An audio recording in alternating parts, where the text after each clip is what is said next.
नमस्कार, मी प्रमोद पवार. खूप दिवसांनी अशा पद्धतीच्या व्हिडिओच्या माध्यमातून आपल्याशी संवाद साधतोय. आज 31 मार्च आहे आणि आपल्याला कल्पना असेल की राज्याचा अर्थसंकल्पीय अधिवेशन पार पडलं आणि आता वेगवेगळ्या योजनांचा निधी येण्याचा काळ सुरू झाला आणि काळ सुरू झाला म्हणजे आज शेवटचा दिवस.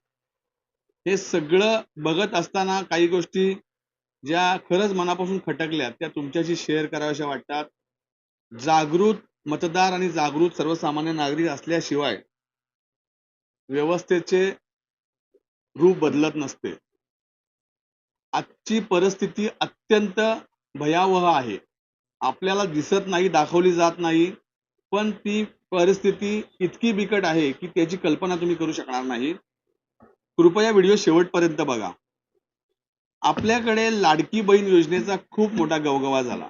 मी व्हिडिओच्या सुरुवातीलाच क्लिअर करू इच्छितो, अर्धवट शॉर्ट्स आणि तुकडे टाकून व्हिडिओ व्हायरल करू नका.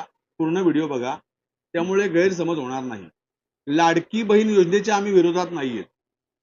खरोखरच ज्या गरीब, सर्वसामान्य, दुर्बल घटकातल्या शेतमजूर भगिनी आहेत त्यांना लाडक्या बहिणी योजनेचा लाभ मिळाला पाहिजे.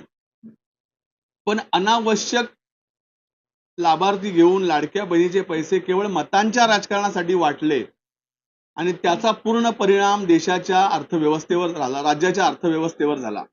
हे अजूनही कोणाला कळत नाही. हे अत्यंत दुर्दैवी आहे.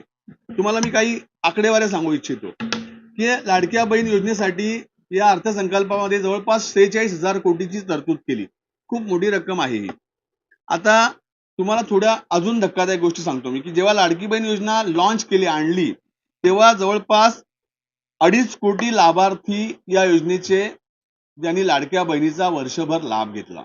आता हे 2.5 कोटी लाभार्थी पहिल्यांदा आले आणि मग पुन्हा ओरड झाली की यामध्ये बोगस लाभार्थी आहेत, सरकारी नोकर आहेत, चांगला पगार घेणारे, चांगले श्रीमंत लोक यात लाभार्थी आहेत.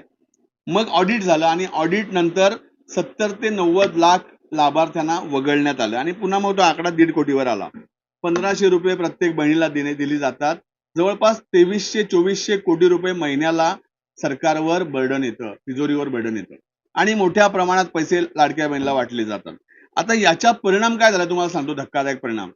नाशिकमध्ये आत्ताच आठवड्याभरापूर्वी आंदोलन झालं. राज्यभरातल्या आदिवासी विद्यार्थ्यांचं जे शिक्षण घेतात, शिक्षणात आदिवासींची पहिली पिढी शिक्षणाच्या प्रवाहात येते आणि या विद्यार्थ्यांसाठी दीनदयाल उपाध्याय नावाची एक योजना आहे आणि त्या योजनेमध्ये त्यांना हॉस्टेलमध्ये राहण्याचा, खाण्याचा खर्च मिळतो, जेणेकरून दुर्गम भागातले गरीब दुबळे आदिवासी मुलं मुली हे शहराच्या ठिकाणी येऊन हॉस्टेलमध्ये राहून शिक्षण घेतील, त्यांच्या पिढीचा उद्धार होईल. पण या दीनदयाल उपाध्याय योजनेसाठी जवळपास 21,000 लाभार्थी या योजनेपासून वंचित आहेत. पूर्ण राज्यभरातला आकडा आहे. दुसरी भयानक गोष्ट तुम्हाला सांगतो की शिक्षणाची अवस्था, म्हणजे शिक्षणाला प्रायोरिटी मानतच नाही गव्हर्नमेंट किंवा कोणीच. जवळपास 60,000 शिक्षकांची पदं रिक्त आहेत राज्यभरात आणि सांगितलं काय जातं की या शिक्षकांना देण्यासाठी पगारासाठी निधी नाही, त्यामुळे 60,000 पदं रिक्त आहेत. ज्या अनुदानित संस्था आहेत त्यांना त्या लोकांना साधील खर्चासाठी किंवा विद्यार्थ्यांच्या शैक्षणिक सहायतेसाठी देखील पैसे मिळत नाही.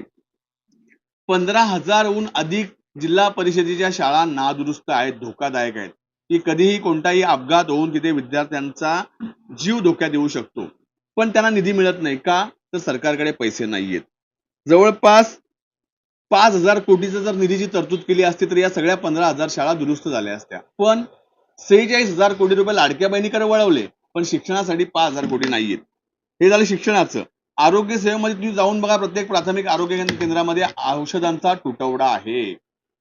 108 अँब्युलन्स दिल्याचं घोषणा केली, पण 108च्या 700-800 अँब्युलन्स सगळ्या भंगारमध्ये गेलेल्या आहेत. एक रुग्णवाहिका 10-10, 12-12 लाख किलोमीटर चाललेली आहे, त्यामुळे ती कधीही मोडकळीस पडते, रस्त्यात बंद पडते. अनेक वेळा रुग्ण दगावतो, पण नवीन अँब्युलन्स अजून आलेल्या नाहीयेत. जे अँब्युलन्स चालक 102चे या गव्हर्नमेंटच्या आरोग्य व्यवस्थेमध्ये आहेत त्यांना द्यायला शासनाकडे पगार नाही, त्यामुळे त्यांना कॉन्ट्रॅक्च्युअल ठेवले, त्यांना किमान वेतनही मिळत नाही. 24 तास एकच माणसाला राबवलं जातं कारण दुसरा ड्रायव्हर ठेवायला पगार नाही. ही धक्कादायक अवस्था आरोग्याची आहे.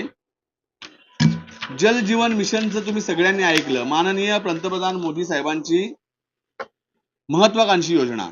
तुम्हाला विश्वास पडणार नाही की जव्हार मोखाड्यामध्येच 78 पेक्षा जास्त योजना रखडलेल्या आहेत. राज्यभरातला आकडा किती असेल? 80% काम पूर्ण झालेलं आहे, पण ठेकेदारांना पैसे न मिळाल्यामुळे त्याची वीज जोडणी, पाईप जोडणी, नळ जोडणी नसल्यामुळे 80% योजना या धूळखात पडलेल्या आहेत.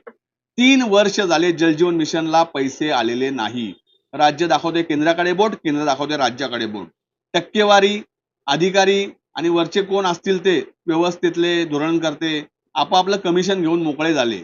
पण आज सर्वसामान्य माणूस पाण्यापासून वंचित आहे आणि त्याचं काम केलेला ठेकेदार निधीपासून वंचित आहे, अशी अवस्था आहे.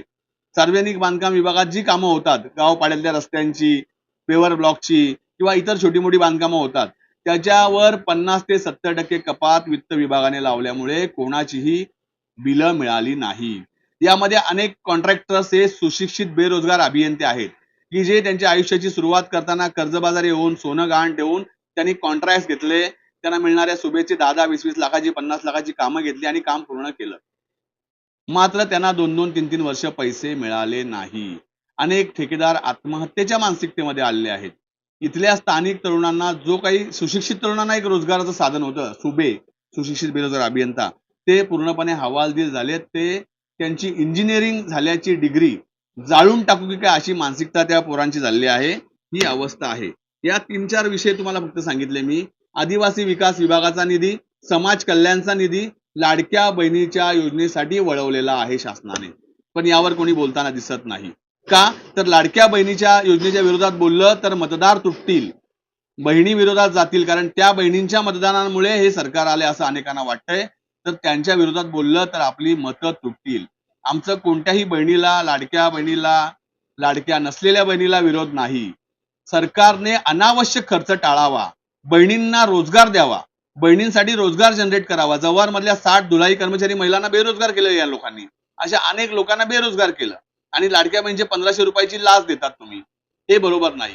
तुम्ही हे पैसे योग्य ठिकाणी लावा. 40,000, 46,000 कोटी रुपये जर अशा पद्धतीने वाटले जात असतील तर या राज्याची अर्थव्यवस्था कोलमडायला वेळ लागणार नाही.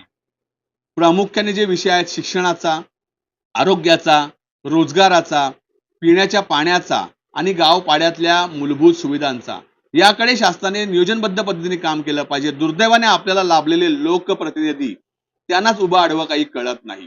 आपल्या मतदारसंघामध्ये किती गावपाडे वंचित आहेत, आपल्या मतदारसंघातल्या किती जिल्हा परिषद शाळा मोडकळीस आल्यात, आपल्या मतदारसंघातल्या प्राथमिक आरोग्य केंद्रांची काय अवस्था आहे, आपल्या मतदारसंघात किती मुलं लोक स्थलांतरित होतात आणि त्यांची किती मुलं शिक्षणाच्या प्रवाहातून बाहेर फेकली जातात, किती मुलं शाळाबाह्य आहेत, आपल्याकडच्या किती शाळांमध्ये शिक्षकांचा तुटवडा आहे, किती ठिकाणी शहराच्या जवळच्या ठिकाणी सगळे शिक्षक भरलेले आहेत पण ग्रामीण भागातल्या, आदिवासी दुर्गम भागातल्या शाळांमध्ये शिक्षक नाही. यावर कोणताही लोकप्रतिनिधी डोळसपणे बघायला तयार नाही. जिल्हा परिषद सदस्य असतील, आमदार असतील, खासदार असतील, दुर्दैवाने त्यांच्या प्रायोरिटीज वेगळ्या आहेत. शासनाकडे वाढवण बंदर, Mumbai Vadodara highway, bullet train, परत नाशिकवरनं इगतपुरीवरनं कुठला हायवे निघतो, परत कुठला तरी समृद्धी हायवे, मुंबई ठाण्यातले गुडबंदरचे मोठमोठे 300, 400, 500, 1000 कोटीचे हायवे, यासाठी शासनाकडे पैसे आहेत. पण आरोग्य, शिक्षण, स्थलांतर, रोजगार, बेरोजगारी, आदिवासी आणि मागासवर्गीयांच्या विकासासाठी, उद्धारासाठी, अत्यावश्यक सेवा असलेल्या पिण्याच्या पाण्यासाठी सरकारकडे पैसे नाही. ही दुर्दैवी अवस्था आहे. अशाच पद्धतीने जर सरकारचा कारभार चालला आणि त्याला कोणीही विरोध केला नाही तर लवकरच आपला महाराष्ट्र डबघाईला जाईल.